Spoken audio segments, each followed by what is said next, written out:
Now let's talk about circles for a little bit. So before we get started on trying to calculate perimeter and area of a circle, there's a few different words that we need to learn when it comes to circles because they're a very special shape. So we have some vocabulary we want to make sure we understand. So we want to know what the word circumference means, we want to know what the word diameter means, and we want to know what the word radius means. So those are three words that you're going to need to know and understand in order to calculate perimeter and area of a circle. So circumference is really what we call the perimeter of a circle. We don't say find the perimeter of a circle. That's not what we call it.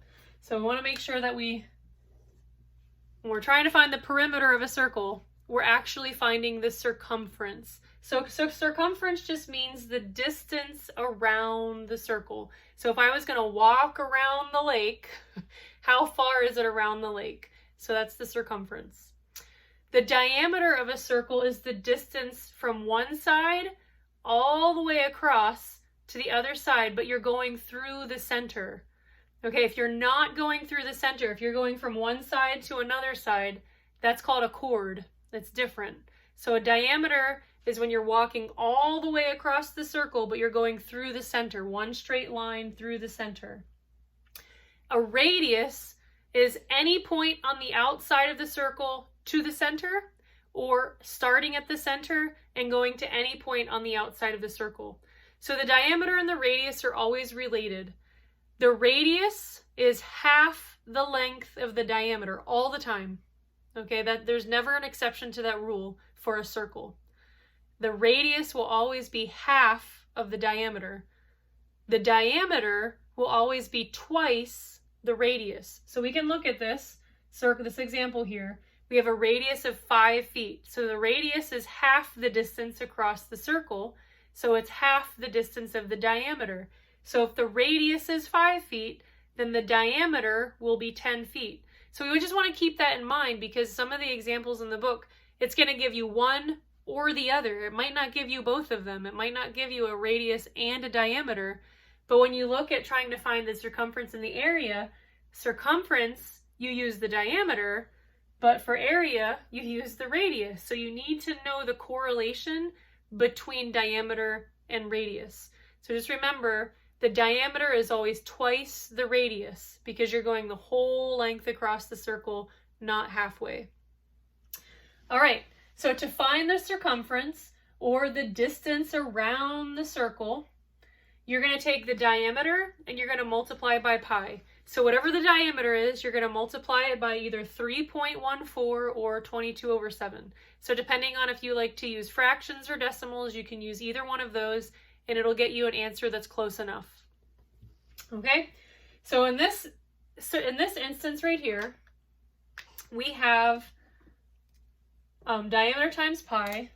Diameter equals 10, so 10 feet, and we're going to multiply that by 3.14. So, and again, you can do 22/7 if you would like as well. So 10 times 3.14 is going to equal 31.4 feet, because feet is the units or the units that we're using. So 31.4 feet to go around that circle. So again, diameter times pi, and pi is either 3.14 or 22/7, either of those will work. So diameter times pi is going to get you the distance around the circle or the circumference of that circle. What about area? So say we're going to cover in that area. Maybe we need to this is a pool and we need to get a pool cover. We need to know how big that pool cover needs to be. So what are we going to do? The area is pi times the radius squared. So you got to think back to your order of operations, and our exponents come first.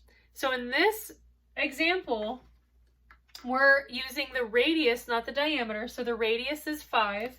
So we can rewrite this as area equals pi times 5 squared. So we need to do the exponent first. The exponent says we're going to do 5 times 5, which equals 25. So now our area is pi times 25. So you can multiply 25 times 3.14, or you can multiply 25 times 22 over 7.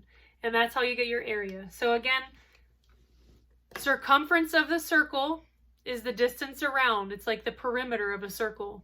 And you do diameter times pi. For the area of a circle, you're going to do the radius squared. You're going to deal with the radius. You're going to square that radius and then multiply it by pi.